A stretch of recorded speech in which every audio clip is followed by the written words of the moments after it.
Para demonstran berkumpul di dekat kediaman Perdana Menteri Benjamin Netanyahu di Yerusalem untuk mengutuk operasi militer Israel terhadap Lebanon dan Iran. Massa meneriakkan slogan-slogan keras sambil mengacukan poster bertuliskan hentikan mempersenjatai Israel dan akhiri perang serangan terhadap Iran. Dalam aksi yang syarat simbolisme, sejumlah warga Yerusalem muncul mengenakan seragam tahanan serta memakai topeng wajah Benjamin Netanyahu. Mereka menuduh sang Perdana Menteri sebagai penjahat perang di tengah membesarnya tekanan publik terhadap kebijakan militer Israel. Pemerintah Iran mengungkapkan besarnya korban sipil dan kerusakan infrastruktur akibat serangan Amerika Serikat Israel yang masih berlangsung. Ratusan wanita dilaporkan tewas dan puluhan ribu fasilitas sipil rusak.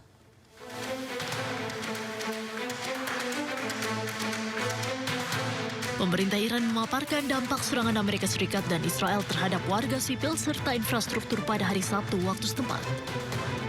Dalam konferensi pers, juru bicara pemerintah Iran Fatemeh Mohajirani menyebut sedikitnya 223 wanita tewas dan 2.729 terluka. 16 tenaga medis gugur, 35 pusat medis, 152 unit kesehatan dan 32 ambulans rusak, 5 diantaranya tidak dapat diperbaiki. 120 sekolah mengalami kerusakan serius dan setidaknya 206 guru dan siswa telah gugur. Serangan juga menyebabkan kerusakan luas pada fasilitas sipil di berbagai wilayah Iran. Sebanyak 42.914 unit sipil mengalami kerusakan termasuk unit rumahan. Sekitar seperempat dari jumlah kerusakan tersebut dilaporkan berada di ibu kota Tehran. به صورت حماسی‌تر از هر سال برگزار کردند. 42914 واحد غیرنظامی آسیب دیده که 36489 واحد مسکونی بوده و در این بین از این عدد 10,000 واحد در استان تهران قرار داره و 6179 واحد تجاری هم آسیب دیده. تعداد شهدای زن 223 و تعداد مصدومین زن 2729 نفر هست. ادامه گزارش در مورد آسیب‌ها باید عرض بکنم که 43 واحد پایگاه‌های اورژانس آسیب دیده، 3 واحد به صورت کامل تخریب شده. آمبولانس‌های آسیب دیده ما 32 دستگاه هستند. 5 دستگاه به صورت کامل تخریب شده و اتوبوس آمبولانس آسیب دیده هم 2 دستگاهه و مراکز درمانی آسیب دیده هم 35 واحد هستند و واحدهای بهداشتی آسیب دیده هم 152 واحد و تعداد شهدای سلامت هم بالغ بر 16 نفر. Kerusakan juga turut berdampak pada sejumlah situs bersejarah seperti Menara Azadi serta Kompleks Farahaba. Kita ke informasi selanjutnya, pemirsa. Benarkah Perdana Menteri Israel Benjamin Netanyahu yang kita lihat di layar televisi adalah sosok asli atau sekedar rekayasa komputer? Dugaan penggunaan teknologi deepfake kini mengguncang publik, mulai dari kejanggalan fisik hingga spekulasi kondisi sang pemimpin sebenarnya. Perang informasi pun kian panas.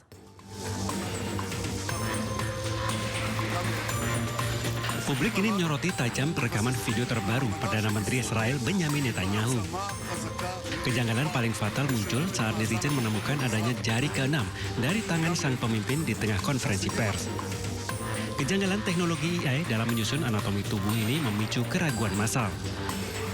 Tak heran saat muncul video lanjutan Netanyahu yang sedang santai menyeruput kopi, mesin deteksi AI langsung memberikan vonis ini adalah konten deepfake atau palsu. Pertanyaannya, siapa yang bermain di balik layar? Muncul dugaan kuat bahwa tim intelijen sedang menggunakan video berrekayasa untuk menyembunyikan lokasi bunker Netanyahu agar tidak terendus serangan presisi. Namun ada pula kemungkinan bahwa ini adalah propaganda hitam dari pihak lawan dengan menyebarkan video AI yang sengaja dibuat tak sesuai anatomi. Musuh ingin membangun narasi bahwa Netanyahu sebenarnya sedang kritis atau tewas demi menghancurkan moral pasukan di lapangan.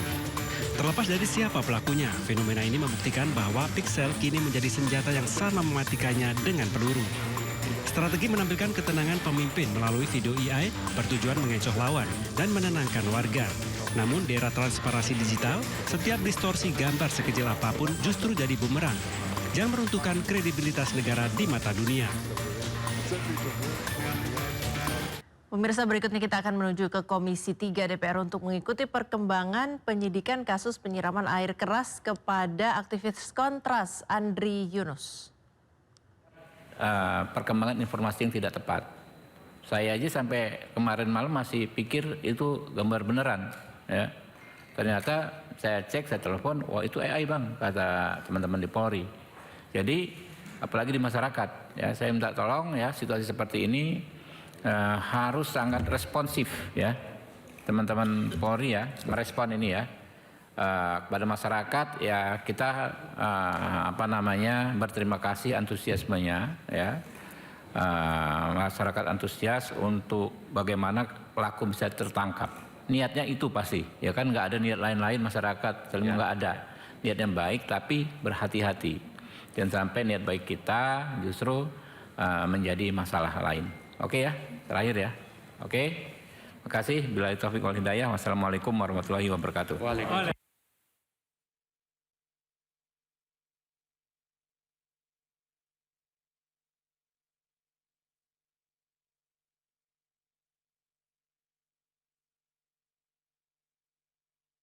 Dari DPR kita ke informasi selanjutnya pemirsa mengenai serangan ke Iran. Korps Garda Revolusi Islam Iran merilis rekaman peluncuran rudal salvo balistik dalam gelombang ke-51 operasi True Promise 4. Rekaman tersebut dibagikan Korps Garda Revolusi Iran menunjukkan puluhan rudal tengah disiapkan untuk diluncurkan.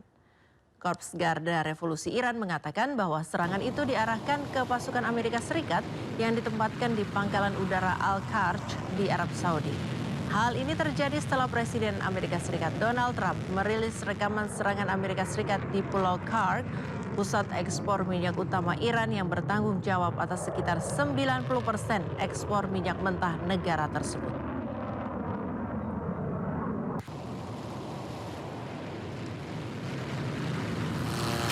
Ya, sebelumnya Korps Garda Revolusi Islam Iran meluncurkan drone dan rudal milik Angkatan Udara yang menargetkan pangkalan-pangkalan tentara Amerika dan juga Israel. Serangan ini disebut sebagai gelombang ke-50 dalam operasi True Promise 4. Militer Iran menyatakan operasi dilakukan menggunakan drone bunuh diri dan drone presisi yang menargetkan pangkalan militer Amerika di kawasan Timur Tengah.